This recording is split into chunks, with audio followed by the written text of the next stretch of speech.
हरियाणा के अंदर नशा बहुत ज़्यादा फैलता जा रहा है। उसका कारण बेरोजगारी है। युवक को रोजगार मिल नहीं पा रहा है और आप देखें जितनी सुनसान जगह है हरियाणा के अंदर, चाहे वो स्कूल टाइम के बाद स्कूल हो, कोई डिस्पेंसरी की जगह हो, कोई और अन्य सार्वजनिक स्थान हो, वहाँ पे इंजेक्शन आपको मिलेंगे, सिरिंज आपको मिलेंगी। इतना नशा है कि हर घर के अंदर परेशानी होने लगी है। आज इस बेरी हल्के के अंदर अश्विनी दुलेड़ा हमारे जो ज्वाइंट सेक्रेटरी है आम आदमी पार्टी हरियाणा के, उनके नेतृत्व में 5 दिन की यात्रा निकाली जा रही है हरियाणा दिवस के अवसर पे कि हरियाणा को नशे से मुक्त करो, हरियाणा में रोजगार दो। खट्टर साहब बहुत उदासीन है युवाओं के प्रति। इनके राज में 30 बार से ऊपर पेपर लीक हो चुके हैं और अगर लीक नहीं होता है तो कोर्ट के उलझन में पड़ जाता है। बच्चे उस उलझन से ओवरेज होते जा रहे हैं, ओवरेज होकर डिप्रेशन में जा रहे हैं और नशे का सहारा ले रहे हैं। जब नशे का सहारा ले रहे हैं तो आज हरियाणा के सभी जिलों में चिट्टे का नशा और मेडिसिन्स के माध्यम से, जो सिरिंज के माध्यम से नशा लिया जा रहा है अलग अलग, मुझे तो उनके नाम भी नहीं पता, इतने किस्म के नशे हरियाणा के अंदर चल पड़े। इस नशे को खत्म करना बहुत जरूरी है क्योंकि युवा पीढ़ी इसकी जो शिकार होती जा रही है, इससे बहुत परेशानी परिवारों के अंदर हो रही है और हर परिवार इतना दुखी है कि आज अपने बच्चे वो किस तरीके से ठीक रहे। कुछ तो जमीन बेच के विदेशों में भेजने लगे हैं कि वहां पे जाकर रोजगार मिलेगा, कुछ अवैध तरीके से भी विदेश के अंदर जाने लगे हैं जहां पे जान तक का खतरा है। कि कई बच्चों को मुझे जानकारी में है कि बॉर्डर क्रॉस करते टाइम गोली का शिकार हुए और घर पे लाश ही वापस आ पाई।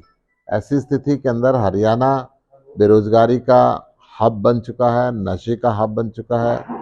भाजपा सरकार केवल जाति और धर्म के नाम पे बांट के वोट लेने का प्रयास करती रही है। पिछले चुनाव के अंदर 2014 में पहले इन्होंने ये किया, फिर 2020 के अंदर ये किया और अब 24 नवंबर में 24 में चुनाव होना है, उसका रास्ता भी ये इसी रास्ते से गुजारना चाहते हैं। आपने अनेकों बार देखा होगा कि सामाजिक समरसता हरियाणा के अंदर खत्म होने पे चली और ये तैयार भी नहीं होते। कुछ दिन पहले मैंने डाला था कि खट्टर साहब इतने उदासीन लोगों के पीछे ना हो। हरियाणा के लोगों को आप बिजली नहीं दे पा रहे, पानी नहीं दे पा रहे, रोजगार नहीं दे पा रहे, अच्छी शिक्षा नहीं दी आपने, स्कूल और हॉस्पिटल अच्छे नहीं हुए, आपका बिजली पानी हरियाणा के दोनों तरफ फ्री मिलता है, आप नहीं दे रहे। इस पे उनके ओएसडी ने एक ट्वीट किया था कि बैठ के चर्चा कर लेते हैं। तो मैंने उनको जवाब दिया था, ठीक है, 1 तारीख को पंजाब के मुख्यमंत्री भी एक मंच सजा रहे हैं और सारे अपोजिशन को बुला रहे हैं, तो हरियाणा का मुख्यमंत्री भी मंच सजाए, हम जरूर आएंगे। परंतु कोई जवाब उनकी तरफ से आया नहीं। मुझे लगता है कि खट्टर साहब आज इन नाकामियों पे चर्चा करने से बच रहे हैं। जितने इन्होंने जनसंवाद किए, पहले ही लोगों को हाउस अरेस्ट करा लेते हैं, पहले ही लोगों को उठवा लेते हैं। कोई पूछता है तो कह देते हैं कि तेरे को अगले चंद्रयान पे भेजूंगा, तेरे को ये अपोजिशन का आदमी है। तो ये स्थिति किसी भी प्रदेश के लिए अच्छी नहीं होती। आज हरियाणा जो कभी न कभी देश का एक उभरता हुआ राज्य हुआ करता, आज गर्त के अंदर जा रहा है।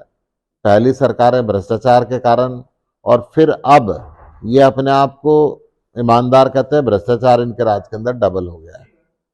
यही कारण है कि 50,000 करोड़ रुपए सालाना इनको घाटा है, 3 लाख करोड़ रुपए का इनके ऊपर कर्जा है। जबकि इनके पड़ोस में दिल्ली राज्य है जहाँ पे बिजली फ्री है, पानी फ्री है, युवाओं के लिए बिना खर्ची पर्ची के रोजगार है, महिलाओं के लिए बस यात्रा फ्री है, बुजुर्गों के लिए तीर्थ यात्रा फ्री है, दुनिया के वर्ल्ड क्लास स्कूल बनाए हैं, वर्ल्ड क्लास हॉस्पिटल बनाए हैं और 8,000 करोड़ रुपए सालाना प्रॉफिट है। देखिए, बड़ी स्पष्ट बात यह है कि जो ये टीम इंडिया का गठबंधन हुआ है, जिससे इंडिया के नाम से मोदी साहब को नफरत होने लगी है, हर जगह से डर के ये इंडिया के नाम को हटाते जा रहे हैं। राष्ट्र हित के अंदर आम आदमी पार्टी की सर्वोच्च टीम जो भी फैसला लेगी गठबंधन में, जो भी तय करेगी, जितनी भी सीटें होंगी, हम उसका आदर करेंगे और उसके हिसाब से चुनाव लड़ेंगे। परंतु विधानसभा का चुनाव 90 सीटों पे हम अकेले लड़ रहे हैं, सरकार बना रहे हैं, दिल्ली और पंजाब से ज्यादा बहुमत से सरकार बना रहे हैं।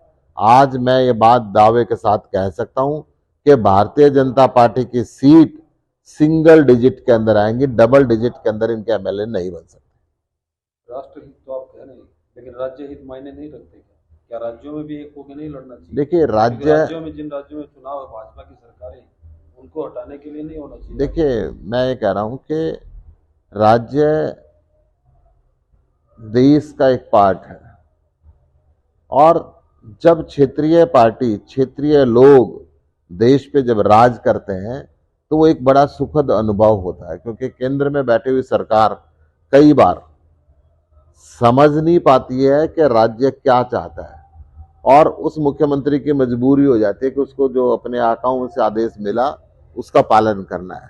आज हरियाणा की जरूरतें क्या हैं, हरियाणा की लोकल लीडरशिप अगर उसका फैसला लेगी तो मैं समझता हूं कि बेहतर तरीके से वो उसके रिजल्ट आएंगे। परंतु आज केंद्र में बैठी हुई सरकार लोकतंत्र खत्म करना चाहती है। जब लोकतंत्र खत्म हो तो सबको मिलकर, सबसे पहले देश सबसे ऊपर है, देश का लोकतंत्र सबसे ऊपर है, उसके खिलाफ मिलकर लड़ाई लड़नी पड़ेगी। आज आपने देखा कि किस प्रकार 750 से ऊपर किसानों ने शहादत दी और केंद्र की सरकार ने कैसे काले कानून बना दिए कि हरियाणा 1.5 साल तक रुका रहा, केवल अपने एक मित्र को व्यापारिक फायदा पहुंचाने के लिए सारे देश के किसान को बॉर्डर पर बैठा दिया।